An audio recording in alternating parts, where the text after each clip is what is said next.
¿Qué tal? ¿Cómo le va? Muy buenas noches. Les saluda Jaime Barrera y me da mucho gusto darles la bienvenida a una emisión más de Periodismo en Plural en este lunes 27 de abril. En la mesa nos acompaña Rosario Bareño. Muy buenas noches. Buenas noches, Jaime. Es un gusto saludar al público y a mis compañeros, Iván, a Gabriel. Iván Arrazola, muy buenas noches, bienvenido. Buenas noches, Jaime, Charo, Gabriel, un gusto estar aquí con ustedes. Gabriel Ibarra. Buenas noches, Jaime. Buenas noches. Pues volando va este año, ya termina abril, empezamos mayo y bueno, así es la vida, Jaime. Así es, esta semana cerramos el cuarto mes del año y bueno, tres temas esta noche.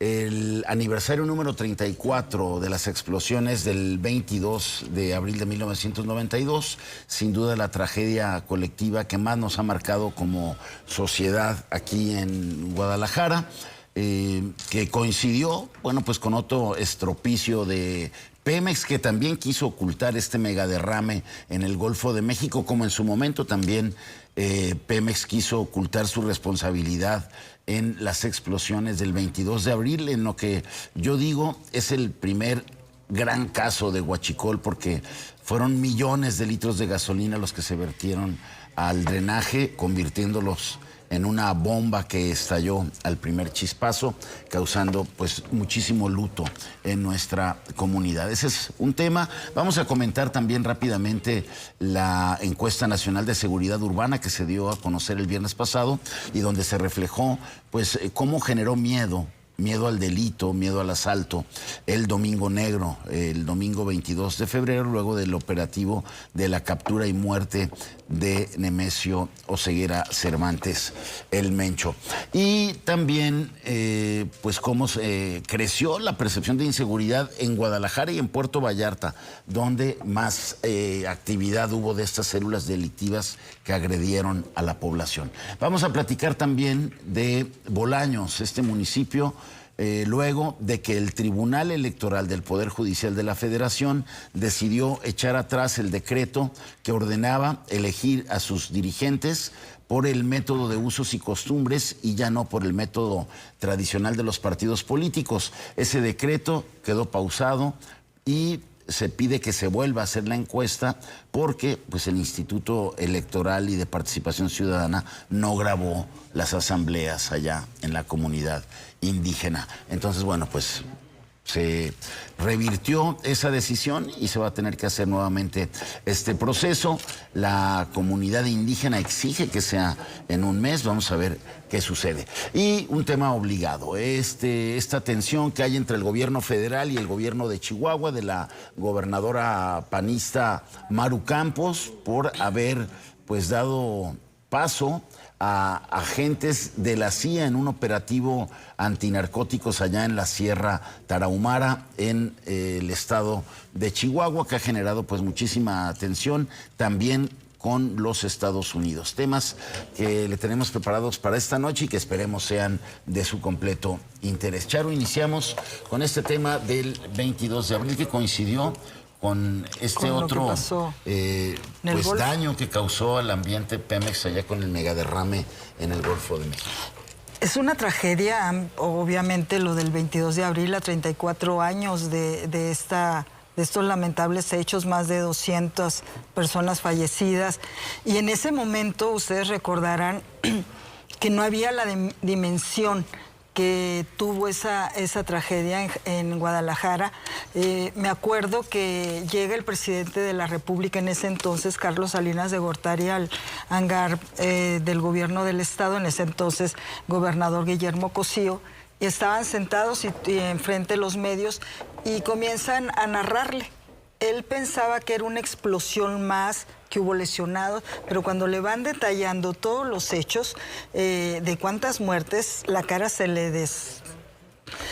desconfiguró totalmente, molesto, y pues ya todo lo que sabemos, cuando hay una rueda de prensa de el entonces Procurador General de la República, Ignacio Morales, que la gente exigía, las personas afectadas exigían una disculpa y exigían una reivindicación y además una indemnización, que se requería una indemnización del Estado y de Pemex, porque Petróleos Mexicanos era y fue el culpable, el responsable, igual con esta tragedia que estamos viendo, ¿no? Acaba de darse un informe de una asociación, la red, ahorita se me pasa el nombre, donde habla que el daño no ha sido solventado, donde ya hay más de 80 playas dañadas, donde en el fondo del mar todavía hay el chapopote, si pudiera decirse, o el petróleo que llega a las playas y ahí sale pues ya como chapopote, ¿no? Ese es un daño, es una tragedia, y lo peor es las negaciones por parte del director de Pemex, que se echaban la bolita de qué había pasado, que había sido un barco, luego la presidenta que no tenía la información total, que tú dices, ¿cómo es posible que todo mundo, bueno, al menos en esa zona, el litoral de Veracruz, Tabasco y otro estado, que salieron dañados en sus playas, no solamente en sus playas, sino en la fauna también, ¿no? Donde murieron delfines, murieron todo lo que había ahí. Hay unos que salieron dañados, pero para recuperar esa parte va a ser muy difícil, sí, muy difícil. Remediar el impacto ambiental es brutal en estos 3 estados y sobre todo para México. Y lo más lamentable es las negativas de la gobernadora de Veracruz, la propia presidenta de la República y el director de Petróleos Mexicanos, que no se hicieron responsables ante un daño tan como lo estamos viendo, y de que la gente requería esa respuesta y sobre todo una solución, o sea, y no una solución a medias, ¿no? El gobernador la semana pasada incluso volvió a pedir que Pemex se haga responsable y que también aporte este fideicomiso para seguir atendiendo a las personas a las que aquella tragedia de hace 34 años les provocó lesiones de por vida. Por más dinero que pueda dar Petróleos Mexicanos para resarcir el daño, la verdad es que el mal no tiene reversa, y ahí queda pues esa gente, por un lado, los oficialmente 200 muertes que fue el costo, más de 1000 de lesionados. La mayoría pues quedaron discapacitados para toda su vida, y ahí se crea un fideicomiso. Ese fideicomiso durante cierto tiempo estuvo dándoles dinero a las víctimas. Sin embargo, pues hay quienes se quedaron con mucho resentimiento, inconformes con lo que recibieron. Sí. Y es la situación que en este momento se vive.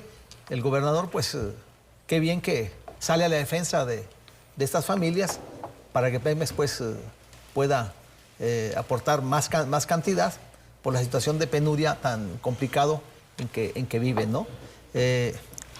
Esto, por otro lado, otro ángulo, Jaime, que habría que resaltar, es la impunidad con la que actúa Petróleos Mexicanos. Recuerdo en aquel 22 de abril de 1992, las secuelas que tuvo, el impacto, los daños que generó a Jalisco. Pues primero, objetivo número 1 del gobierno federal, Carlos Salinas de Gortari era el presidente. Creo que Francisco Rojas era el director de Petróleos Mexicanos. Así es. Y estaba Ignacio Morales Lechuga al frente de la PGR. Y bueno, todo el sistema se confabuló para tratar de proteger a Petróleos Mexicanos, ¿no? Claro, claro. De ahí se da la impunidad, y quienes pagan los platos rotos, los chivos expiatorios, fueron los políticos, ¿no? Que eran del PRI. El gobernador... De otro grupo de Carlos Salinas. Diferente Sí. al de Carlos Salinas, no era de ese grupo de tecnócratas que venía a transformar la política como suele pasar. De repente llegan unos que vienen de allá, pareciera que vienen de Marte, ¿no? Que venían de Harvard y vienen a traer ideas innovadoras. Los Chicago Boys, que sí impulsaron reformas importantes, pues que sí impactaron el país, como el Tratado de Libre Comercio. De ahí viene la desaparición del ejido prácticamente y otras reformas. Pero bueno, finalmente el objetivo era proteger la imagen de Petróleos Mexicanos, porque consideraban pues que era la empresa modelo mexicana, la empresa que pues la más importante, y tenía que cuidarle la imagen. Y en ese sentido pues es como dicen, cueste lo que cueste, ¿no? Claro. Y recuerdo que soltaron aquella época, fueron creo que 200,000 millones de pesos, o sea, una cantidad bárbara, ¿no? De ese tamaño también había sido el problema, toda vez que las explosiones del 22 de abril pues fueron 8 kilómetros de drenaje los que destrozaron. Una bomba. Y en el corazón de Guadalajara, ¿no? Haz de cuenta, pues, yo creo que ni los ataques de Donald Trump y de Israel a Irán generarían ese daño que provocó esas explosiones, ¿no?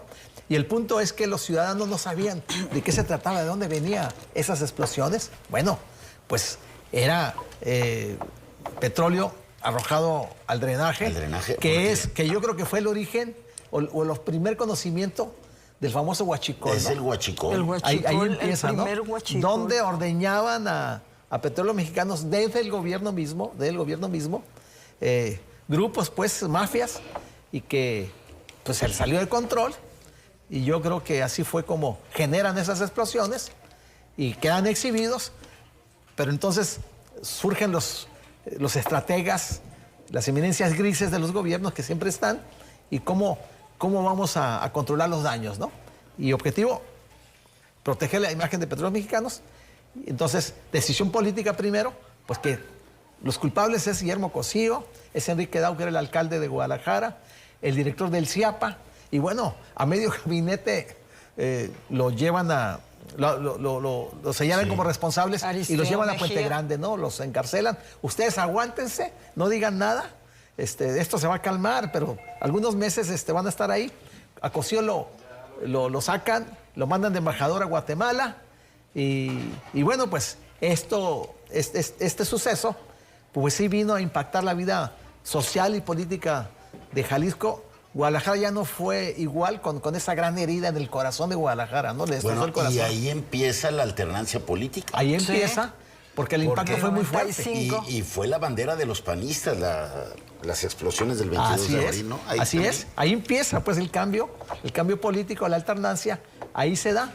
Y bueno, pues cada 22 de abril sirve pues para recordar este suceso que no debemos de olvidarnos, de cómo las tragedias, cómo se pueden presentar. Claro. El costo que puede significar, Jaime, la irresponsabilidad, la indolencia y la corrupción, claro, ¿no? Y como ahora en el megaderrame del Golfo de México, hace 34 años, Iván, quisieron explicar la entrada de los hidrocarburos al drenaje por un hoyito que pintaba muy bien Falcón, recordarás tú, ¿no? Explicando algo totalmente increíble, que era que por la corrosión entre la tubería de Pemex y el drenaje había entrado por ahí el hidrocarburo, algo totalmente increíble. Pues bueno, lamentable en toda la situación. Y de igual forma, Jaime, compañero, nos encontramos ante una situación en la cual parece que después de 34 años nada ha cambiado, ¿no? El tema de la impunidad sigue presente. Preguntaba Jaime, ¿cómo mejorar la imagen de Pemex? Eso podrá ser posible. Me parece que a estas alturas es complicado. Pero algo que señalabas y que queda ahí como símbolo del 22 de abril es precisamente cómo este tipo de acciones pueden cambiar el curso de la historia. ¿Y qué sucedió en Jalisco? Pues se aceleró la alternancia a partir de 1995. Para la ciudadanía quedó clara esa imagen de cómo se trató de limpiar, de cómo se trató de borrar algo que en los hechos pues claramente era responsabilidad del gobierno, y donde si bien hubo costos políticos, pues también pareciera que a la larga el PRI pagó. El PRI pagó, el PRI pagó 3 años después en Azul. Pero bueno, al final, digamos, lo que se pierde es el poder, pero el tema, lo que se pierde en vidas, ¿dónde queda? Claro, lo que se pierde en daños, y lo que todavía sigue reclamando todas esas personas que... Las familias. Pues quedaron con lesiones, quienes perdieron familiares y que hasta el día de hoy es increíble que veamos esta declaración del gobernador donde le pide a Pemex que se haga responsable de algo que ha ocurrido hace 34 años, pero que todavía el día de hoy no es seguro si a estas personas les van a seguir llegando los recursos año con año, ya que pues digamos es la misma lucha. Pero además me parece que estamos en un escenario que igual y como hace 34 años nada ha cambiado.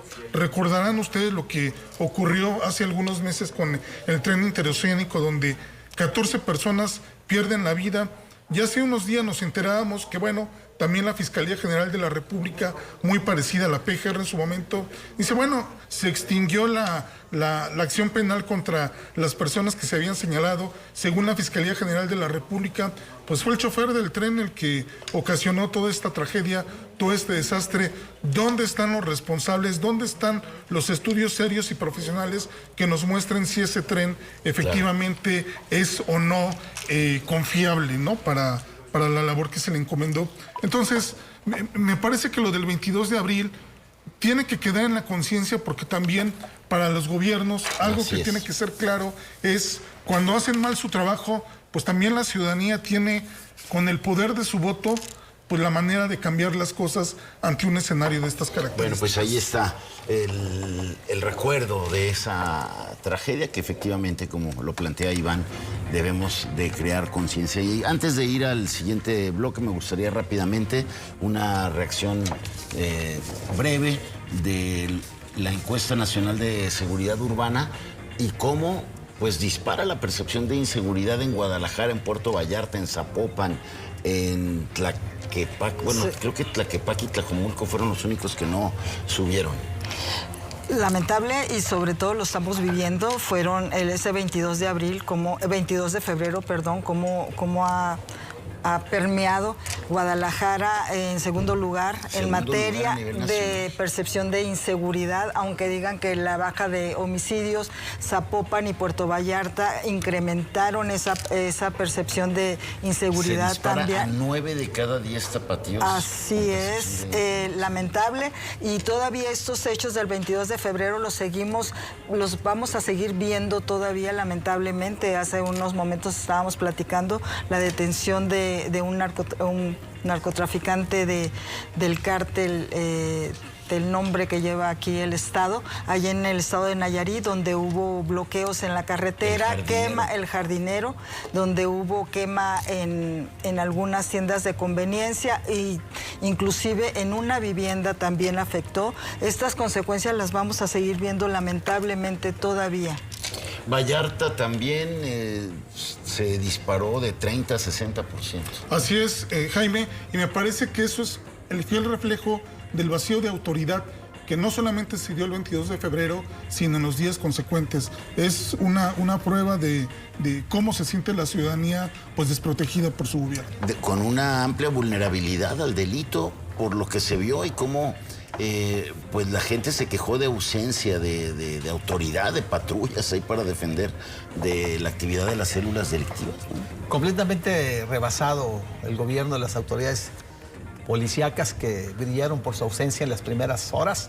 Después reaccionaron y empezaron pues a actuar, pero un descontrol, una confusión tremenda, y los ciudadanos pues nunca habíamos tocado, Jaime, nosotros que vivimos aquí, que tenemos 3, 4 décadas viviendo, nunca habíamos visto un suceso de esta naturaleza. Yo creo que en el país difícilmente, ¿qué ciudad ha vivido un golpe tan fuerte, una reacción tan virulenta del narcotráfico, en la cual fueron como 600 vehículos los destruidos? Llegaron a 1000 vehículos destruidos, cientos de tiendas de conveniencia, y bueno, todo ese escenario que se vivió de guerra, ¿no? Como estuviéramos en una guerra atroz, terrible, que nos llega a los que vivimos en la ciudad, porque la farmacia a 2 cuadras o a 1 cuadra, una gasolinera que fue incendiada, camiones que fueron incendiados, etcétera. Entonces, sí fue algo muy traumático que nos sacudió a todos, y bueno, pues ahí está el reflejo de esa percepción, cómo impacta Así a los es. ciudadanos, de un 90.2% de percepción de inseguridad, siendo Guadalajara la segunda ciudad de percepción negativa de imagen, después de Irapuato, que tiene el 92.1%, en tercer lugar Ecatepec, luego Uruapan y en quinto Reynosa. O sea, la verdad es que este problema de la inseguridad pues está muy fuerte, sigue impactando muy fuerte y en diversos puntos del país, no nada más aquí en Guadalajara, no nada más aquí en Jalisco. Ahí la sensación de inseguridad de los que vivimos aquí y seguramente de los visitantes, así es de que habrá que ver qué hace la autoridad para tratar de recuperar algo de lo que se perdió con el Domingo Negro, ahora que estamos pues ya a unos cuantos días de este evento internacional del Mundial, y a ver si pues se mejora todo el tema de las reservaciones, de las visitas aquí a Guadalajara. Tenemos que ir a una pausa, es breve, quédese con nosotros, regresamos.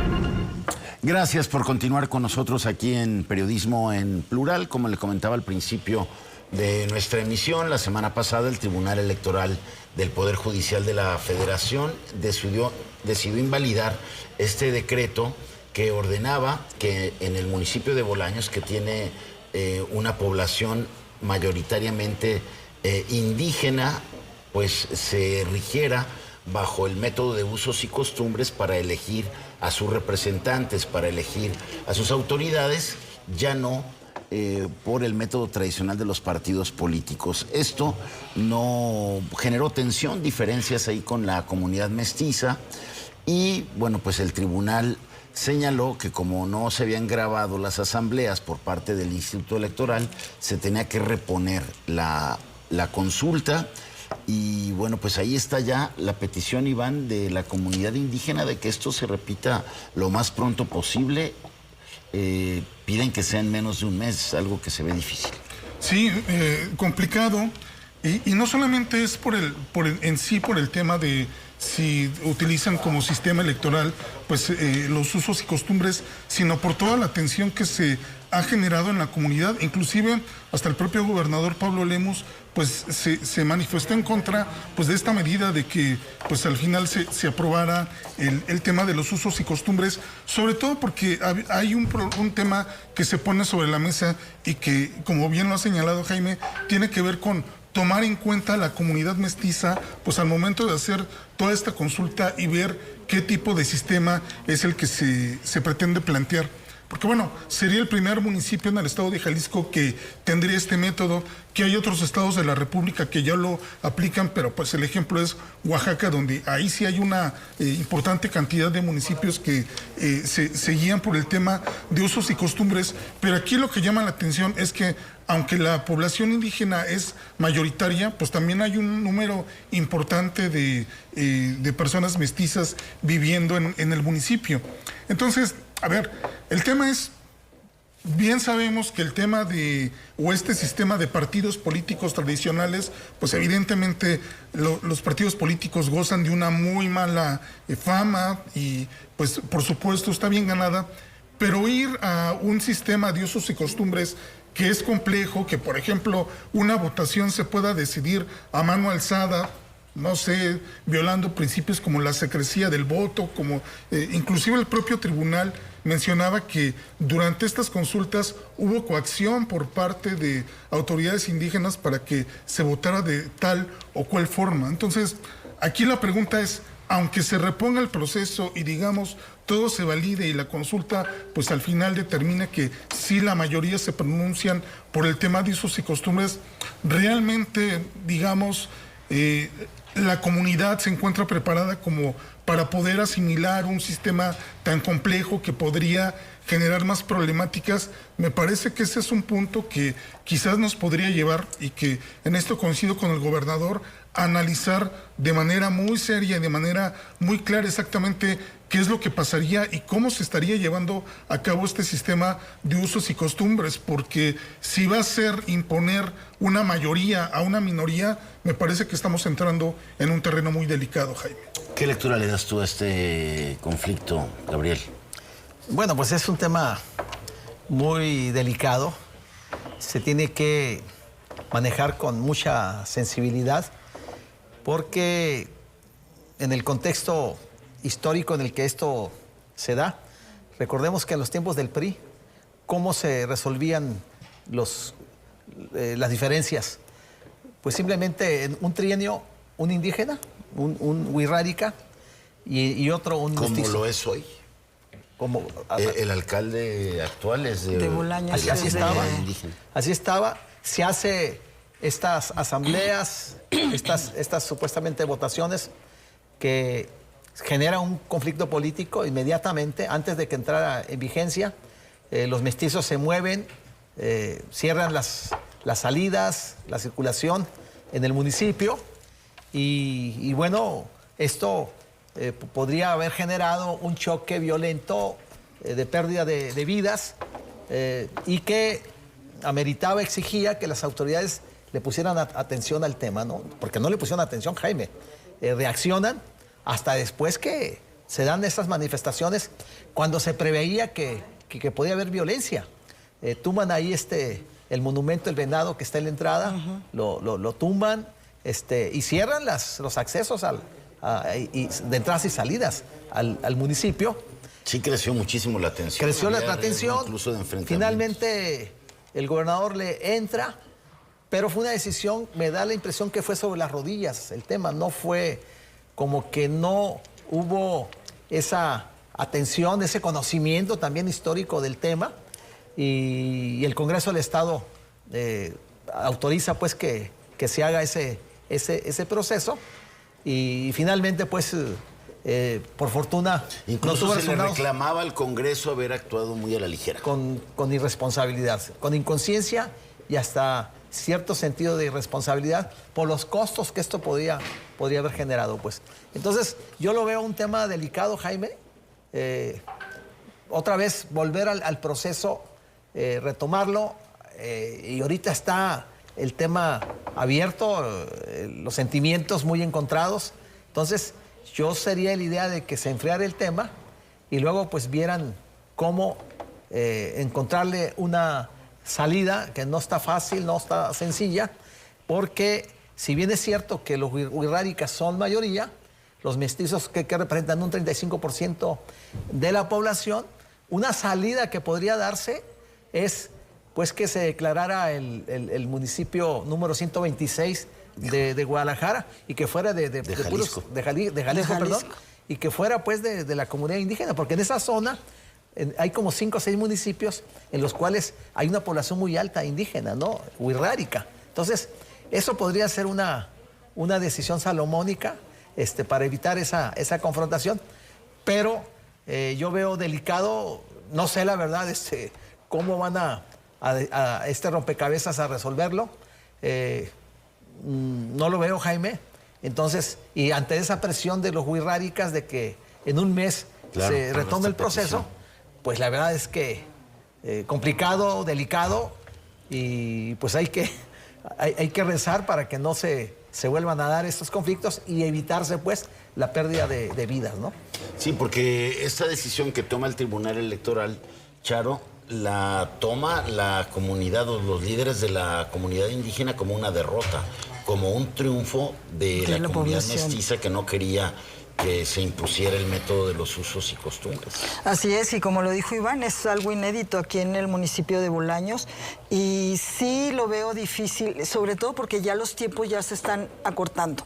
El tribunal está diciéndole al IEPC, al Instituto Electoral, que retome de nuevo la consulta, que te parece increíble cómo es posible que hagas una consulta y no grabes o no tengas documentado bien esta consulta. Sí, muy mal eso. Sí, no quiero pegar de que están retrasando o no le está pareciendo esta decisión.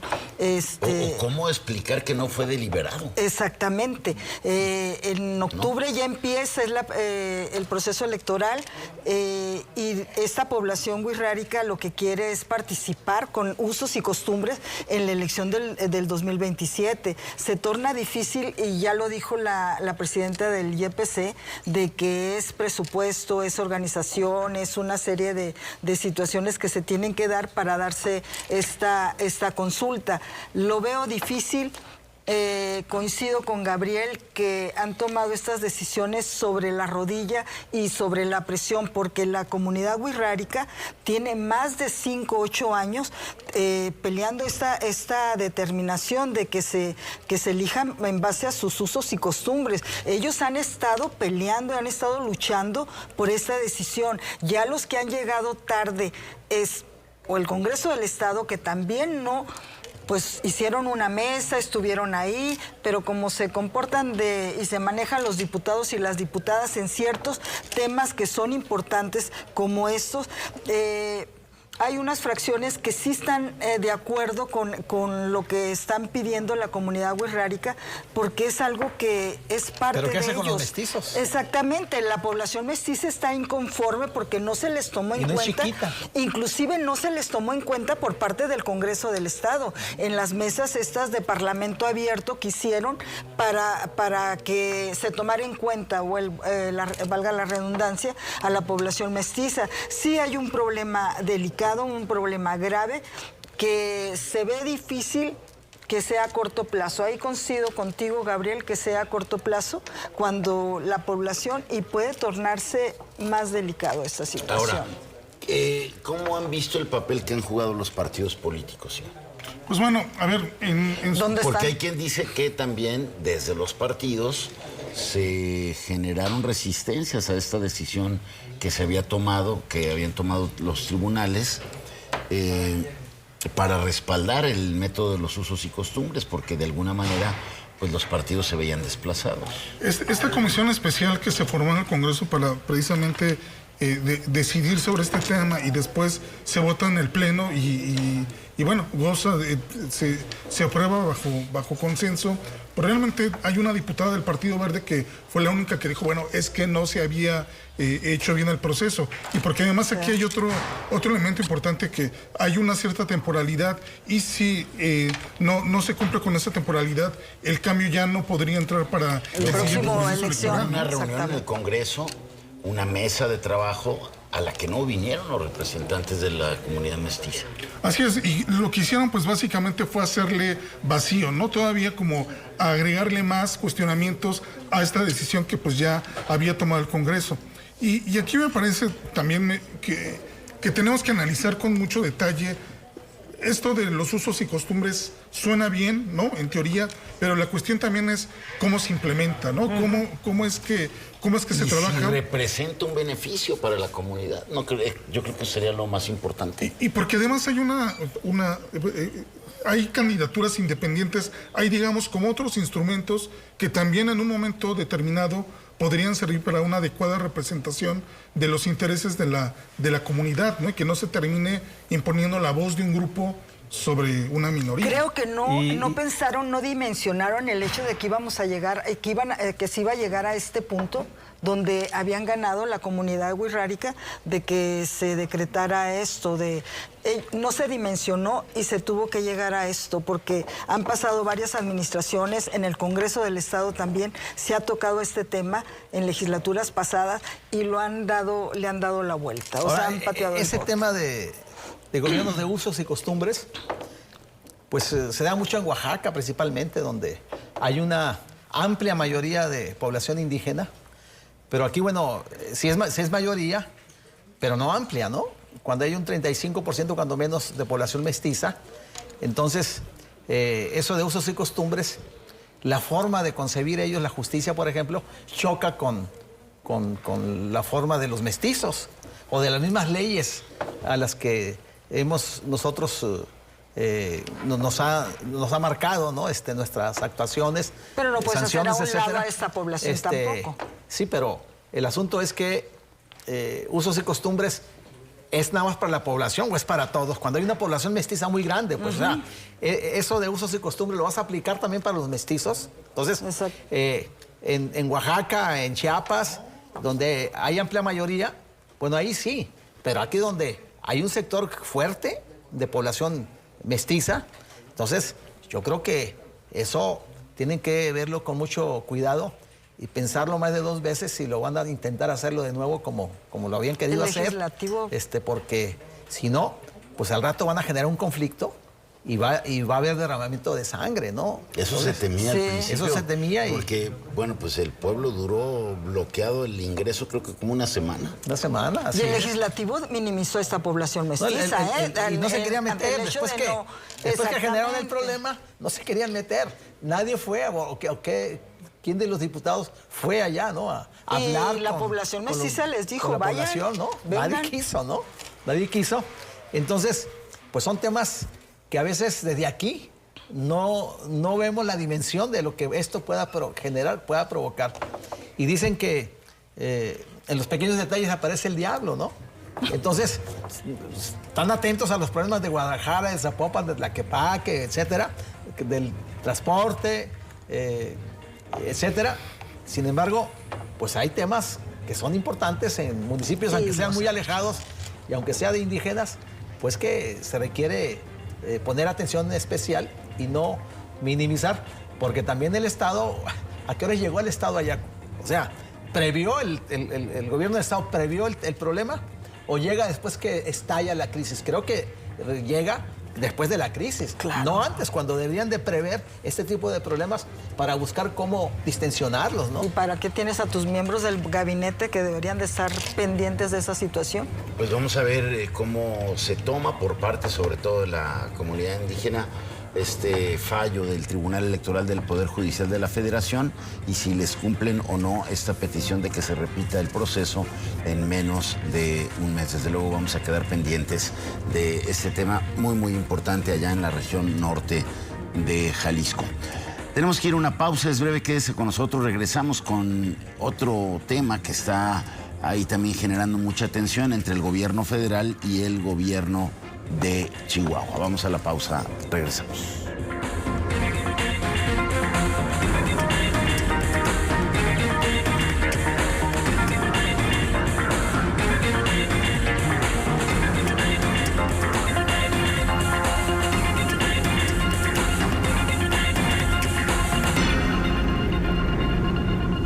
Gracias por continuar con nosotros aquí en Periodismo en Plural. Entramos a nuestro bloque de cierre. Gabriel, ¿cómo has visto este asunto, estas diferencias entre el gobierno federal y el gobierno de Chihuahua, quienes están acusando hasta de traición a la patria por haber uniformado a estos agentes de la CIA como los miembros de su agencia especial de investigaciones? Bueno, hay quienes están pidiendo la cabeza y juicio político a la gobernadora Maru de Chihuahua. Maru Campos. Que es de Acción Nacional, por haber permitido la operación de estos agentes sin la autorización, pues, de la Cámara de Diputados. De la Fiscalía General de la República. Sí. Y bueno, sorprende a medio mundo, ¿no? Se sabía antes que había agentes encubiertos rusos, yo recuerdo allá por la época de los 70s, cuando estaba el tema de la Guerra Fría, rusos de la CIA contra los agentes de la KGB de Rusia, y algunos los registraban como agregados culturales, diplomáticos, etcétera, en las embajadas. Y bueno, se hablaba también que incluso hasta mexicanos, funcionarios y hasta presidentes fueron agentes de la CIA, ¿no? Encubiertos como Luis Echeverría, se decía en aquella época. Pero la verdad es que yo recuerde, no se había dado un caso en el cual se descubriera ya una operación como esta que estamos viendo. Se dio una operación, Jaime, allá por los 70, finales de los 70, durante los 80, cuando la Operación Leyenda, cuando el caso de Enrique Camarena, ¿te acuerdas? El secuestro de Enrique Camarena, la gente antidrogas, que es cuando nace la DEA, ahí precisamente. 1985. Es una agencia chiquita, la DEA, como tantas agencias que tenía Estados Unidos, y a raíz del secuestro de la gente antidrogas de Enrique Camarena, se conoce la DEA y la DEA de ahí empieza a crecer, de ese suceso. Y no recuerdo si Camarena, cómo estaba Camarena, si como agente antidrogas o estaba como agregado a la embajada, al consulado estadounidense aquí en Guadalajara.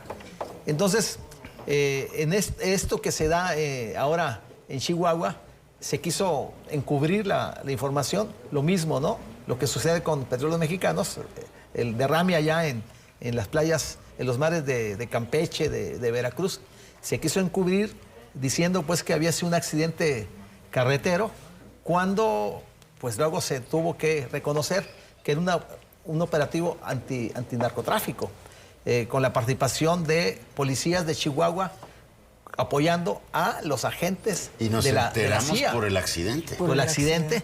Entonces la pregunta aquí es, ¿cuántos casos como este de Chihuahua habrá en el país donde gobiernos estatales se prestan precisamente a servir de enmascarar operaciones de esta naturaleza con agentes norteamericanos? Me parece pues un hecho muy delicado. Esto sí es violación a la soberanía nacional, porque pues si hay una participación entre gobiernos de México, Estados Unidos u otros, con un programa muy concreto como contra el narcotráfico, bueno, pues tiene que establecerse con claridad y no a la sombra, a la oscuridad, como esto que vimos. Yo quisiera pensar pues que la presidenta efectivamente lo desconocía, porque eso fue lo que declaró públicamente, de que el gobierno de Chihuahua tenía que informar y el gobierno de Estados Unidos también tenía que informar. Y esto vino a generar más tensión todavía de por sí que ya se ha tenido con el tema arancelario con Donald Trump y con el tema pues de las acusaciones tan directas, tan fuertes que ha hecho Donald Trump de complicidad del gobierno mexicano con el narcotráfico, o la penetración tan fuerte del narcotráfico en México, de que es el que gobierna en muchas partes del país, como lo ha señalado el mismo presidente Donald Trump, ¿no? ¿Recuerda el caso de los agentes de la CIA a la extracción de Ismael El Mayo Zambada en julio del 2024? En Sinaloa. ¿No? Así es. Y yo veo a la presidenta Claudia Sheinbaum pidiendo la información a la embajada de Estados Unidos, como se la pedían también en aquel caso del Mayo Zambada. Así es, y ahí te habla de la desinformación de la presidenta, o que quiera aparentar otra cosa, porque ella también habla de que le hizo una llamada a la gobernadora de Chihuahua y que no le regresó la llamada, que le contesta el secretario particular. Al otro día es cuando se da la reunión de la gobernadora con Omar García Harfuch, el secretario de Seguridad, que dura escaso una hora, y después de eso sale un comunicado del gobierno de Chihuahua, donde no dice nada, porque no dice nada más que van a estar respaldando las acciones en materia de seguridad del gobierno federal y de la presidenta de la República. Pero esto, entonces, el gabinete de seguridad que se reúne diariamente con la presidenta, donde analizan cada estado, donde están las percepciones de seguridad o inseguridad en cada uno, los delitos que se cometen en cada uno de los estados. Entonces, ¿para qué sirve? ¿Para qué sirve la inteligencia que se está realizando por el gobierno federal o por las corporaciones policíacas de la propia Sedena, de la propia Secretaría de Marina? ¿Para qué sirve cuando se están dando estos hechos? ¿Cómo entraron estos agentes a México? Unos hablan que uno entró por como visitante, otro que entró como diplomático. Hablan también de que no solamente Chihuahua es el estado que tiene este tipo de coordinación, sino Sonora y también Nuevo León. También se habla del caso de en el 2020, 2022, algo así, donde se da una relación con el estado de Texas y el gobierno de Chihuahua para combatir el fentanilo. Exactamente, y donde iba a haber recursos del gobierno de Chihuahua destinados al estado de Texas, donde se habló en ese momento y no hicieron nada. Lo manejó una senadora de Chihuahua vinculada a Morena, bueno, el partido de Morena. Y dicen que en base a ese acuerdo podrían haber invitado a los de la CIA esta vez. Así es, pero en ese entonces, ¿quién era el secretario de Relaciones Exteriores? Tampoco. Marcelo Ebrard. O sea, el gobierno federal conocía de estas situaciones. No creo que no pudieran conocerla. Me supongo que la presidenta debería de ser la mejor informada, pero ha habido varias situaciones en que parece que no está informada, que no le están informando como debería de ser de lo que está ocurriendo en el país, y sobre todo en temas tan delicados donde ya Estados Unidos ya dijo, hay un legislador, si mal no recuerdo, una autoridad estadounidense que dijo que la presidenta de la República sí conocía que estaban estos agentes en Chihuahua o en México. Y bueno, ¿y eso de qué te habla? Se tensan mal las relaciones con Estados Unidos. Estamos por iniciar la renegociación del Tratado de Libre Comercio con Estados Unidos, con Canadá, y esto no le abona nada a las relaciones entre ambos países, y mucho menos al interior, porque ya no se vale que a estas alturas digas, es que es de otro partido y el gobierno federal es de otro partido. Supuestamente hay una coordinación, presumen tanto de la coordinación en materia de seguridad con gobiernos que no son del mismo partido que el gobierno federal, y eso te habla de otra cosa, que también hay un berrinche de por medio, porque la presidenta le ha dedicado, sí es cierto, son varios días, es un tema muy delicado, pero ya son más de 5 días que está con esta situación, y ya la gobernadora de Chihuahua ya aceptó ir a comparecer al Senado de la República. Habrá que ver si el fiscal del estado de Chihuahua también lo hace. La presidenta dijo, no hay de dos, o fue por orden del secretario de Seguridad del estado de Chihuahua o por el fiscal del estado de Chihuahua que se dio la entrada a estos agentes de la CIA. ¿En qué crees que termine? ¿Qué escenarios ves, Iván? Pues bueno, son escenarios, me parece que el más delicado, sin duda, es con Estados Unidos. Yo no recuerdo en todo Yo creo que a Estados Unidos no le gustaría que fueran con todo contra la gobernadora. No le gustaría, pero bueno, me parece que el gobierno de México la tiene en sus manos a la gobernadora Maru Campos. Pero a lo que voy es, yo no recuerdo un cruce de descalificaciones tan grave como el que se dio la semana pasada, cuando, bueno, se da a conocer la noticia y lo primero que dice el gobierno de Estados Unidos a través de su vocera es: México mostró poca sensibilidad ante la muerte de estos 2 agentes de la CIA. Aunque la presidenta ya había dado sus condolencias. Aunque la presidenta ya había dado sus condolencias, pero el discurso de Trump es: nosotros estamos haciendo todo por México, porque México está perdido, ¿no? México se niega a reconocer que necesita la ayuda de Estados Unidos, y es un discurso muy fuerte. Pero segundo, cuando el embajador de Estados Unidos en México dice es que para hacer negocios en México, pues no debe de haber corrupción, y la respuesta de la presidenta es una sonrisa, es una carcajada, y pues, le dice, bueno, también vean el tema de la corrupción en Estados Unidos. Y me parece que al final, pues lo que tenemos es la escena de esta semana, donde un periódico extranjero dice, Estados Unidos va a empezar a mencionar los nombres de esos políticos que están relacionados con el narcotráfico, y lo va a hacer público. Ha ido una escalada ahí de tensión. Ha ido una escalada muy fuerte, que esto me parece que no lo habíamos visto ni siquiera en los inicios del periodo de Donald Trump, y me parece, coincido con Charo, donde más va a apretar va a ser en el tema de la renegociación, pero también me parece que pierde mucha credibilidad toda la estrategia de seguridad y esto que se había montado en que había una excelente coordinación entre la Federación y los estados, y que también pone el cuestionamiento sobre el tema de de estas cifras que nos muestran acerca de que han disminuido el número de homicidios dolosos y de que se está avanzando en el combate contra la inseguridad. Entonces, me parece que estamos en un escenario muy delicado, pero que esto sobre Maru Campos pues se está convirtiendo en algo político, porque hay otros frentes que tiene abiertos el gobierno de México contra funcionarios. Ahí está el caso de Marcelo Ebrard, y en el caso de el gobernador de Sinaloa, Rubén Rocha, que bueno, hoy cuando a la presidenta le preguntan, oiga, pero que Estados Unidos va a emprender acciones legales contra algunos políticos, y la presidenta dice pruebas. Si hay pruebas, que procedan, ¿no? Claro. Me parece que estamos en una situación muy delicada.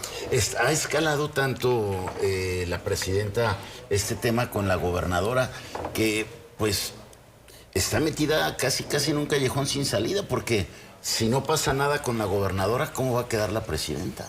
Sí, pues en estricto sentido de aplicar la ley, la gobernadora debería ser destituida, ¿no? Por juicio político. Juicio político, porque son operativos unilaterales con un país sin la autorización del gobierno mexicano, con una acción de inteligencia propia que no habíamos visto. Habíamos visto del gobierno, que de alguna manera el gobierno federal con el gobierno de Estados Unidos, ahí se justificaba, ¿no? Pero en esta no habíamos visto un gobierno estatal inmiscuido en este tema, y además con contradicciones muy fuertes. Entonces, que va a presionar Donald Trump, que va a presionar al gobierno norteamericano, bueno, lo viene haciendo. Yo creo que es sano que pase esto, que diga lo que son, que políticos, como ya lo ha hecho. O sea, no es la primera ocasión que lo dice, que lo hace. Los señalamientos de Donald Trump han sido muy concretos, muy directos. Ahora pasaremos a dar nombres. Hay acciones del mismo gobierno norteamericano de retiro de visas a algunos personajes políticos de México, que no es nuevo, ahí está. O sea, finalmente la tensión sigue. Este suceso viene a calentar el ambiente. Entonces, bueno, pues habrá que ver cómo termina el tema. Es un culebrón en el que está inmerso la gobernadora de Chihuahua, y habrá que ver también si la presidenta le afloja a las presiones de Estados Unidos, ¿no? El escenario va a ser que el hilo se rompa por lo más delgado, ¿no? Con una destitución del fiscal o del secretario de Seguridad. Sí, seguramente. Podría ser, pero bueno, me parece que también hay algo que nos muestra este episodio, y es que Estados Unidos no confía plenamente en el secretario de Seguridad, en el secretario de la Defensa, que se supone hay un tema de coordinación, o bien que Estados Unidos maneja tantos canales como le sea posible para lograr sus objetivos en materia de seguridad. Como sea, a la presidenta nuevamente le toca otra semana donde ella no sabía, donde ella no estaba enterada de lo que estaba ocurriendo en el país, ¿no? Sí, que se le junta con lo de la semana de Pemex, y ahora con este caso de la participación de los agentes de la CIA allá en Chihuahua. Un tema que pues habrá que seguir analizando, siguiendo, porque bueno, pues la gobernadora de Chihuahua ya montó como una comisión especial para investigar, y hoy la presidenta dice, bueno, pues eso no es necesario. Pues claro que no, y luego sobre Pero todo... la salida de la gobernadora, como dice Iván, la hebra se rompe por lo más delgado. Podría ser el secretario de Seguridad o el fiscal del Estado el responsable de ello, lo destituyen. Y ahí pero esta unidad es gente de la gobernadora. Y le encuentran una salida. Pero también se entiende que la presidenta esté manejando este tema, que le dé esa magnitud, porque también ellos manejan sus agendas, ¿no? Sus agendas mediáticas, porque está el tema de Pemex. Entonces, ¿cómo contrarrestas un tema que te pega con otro tema, pues, que es de la oposición, ¿no? Sí, le sirvió para quitar un poco de presión por el caso delicadísimo del megaderrame de Pemex, pero pues no es tampoco un asunto menor, el tema de la defensa de la soberanía del país y de cómo pues aparece un gobierno federal sin información, ¿no? O con un gobierno estatal de otro partido que está jugando directo con Estados Unidos. En fin, vamos a ver en qué termina. Se nos ha acabado el tiempo. Charo, muchas gracias. Gracias, Jaime. Buenas noches. Iván. Jaime, gracias. Gabriel. Muchas gracias, Jaime. Pero sobre todo gracias a ustedes por habernos acompañado, que tengan una excelente semana y les esperamos aquí el próximo lunes en otra emisión más de Periodismo en Plural. Pásela muy bien.